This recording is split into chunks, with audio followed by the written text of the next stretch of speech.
తనూజ గారి విషయంలో 2 విషయాల్ని బాగా పట్టించుకుంటున్నారండి. సో, అదేంటంటే డిమాండ్ పవన్ అది జస్ట్ టచ్ చేస్తే పుష్ చేసావు మ్యాన్ హ్యాండ్లింగ్ అనిందనేది ఒక పాయింటు. ఇంకోటి నాకు ఈ హౌస్‌లో అడిగితే గాని సపోర్ట్ ఇస్తారు గానీ, అంత పెద్ద సపోర్ట్ లేదు. కొంచెం ఇండివిడ్యువల్‌గానే ఆడాల్సొస్తుంది అని ఆ 2 పాయింట్లు చెప్పడంతో సో, తనూజ నాకు దొరికిందిలే అని తనూజ గారిని బాగా నెగెటివ్‌గా క్రియేట్ చేయడానికి యాంటీ తనూజ ఫ్యాన్స్ కొంతమంది విశ్వ ప్రయత్నాలు చేస్తున్నారు.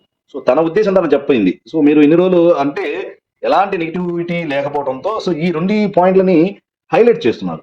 సో, పుష్ చేయించిందా? లేదా? తర్వాత వాళ్ళిద్దరు క్లోజ్ అయ్యారు. అది ఆ మూమెంట్‌లో ఆ సిట్యుయేషన్‌లో నాకు అనిపించింది అని తను చెప్పుకుంది.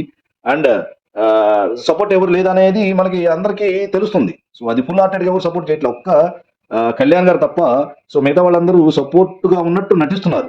కానీ టైం దొరికినప్పుడు హ్యాండ్ ఇస్తున్నారు. సో, అది మనం అబ్జర్వ్ చేసాం. ఇమాన్యుయల్ గారు గాని, బర్నీ గారు గాని, దివ్య గారు గాని, మనకి సంజన గారు గాని సో, కరెక్ట్‌గా టైం దొరికినప్పుడు హ్యాండ్ ఇచ్చేవాళ్ళు. అంతకుముందు మీరు వీడియోలు గాని అంతకుముందు మీరు అబ్జర్వ్ చేస్తే. ఇప్పుడు సపోర్ట్ చేయాల్సొస్తుంది. కాబట్టి చేస్తున్నారు. సో, ఇది అలా నెగటివిటీ అనేది ఆ 2 పాయింట్లు పట్టుకొని ఫుల్ నెగటివిటీ క్రియేట్ చేయడం అనేది ఎంతవరకు కరెక్ట్ అనేది ఆడియన్సే చెప్పాలి.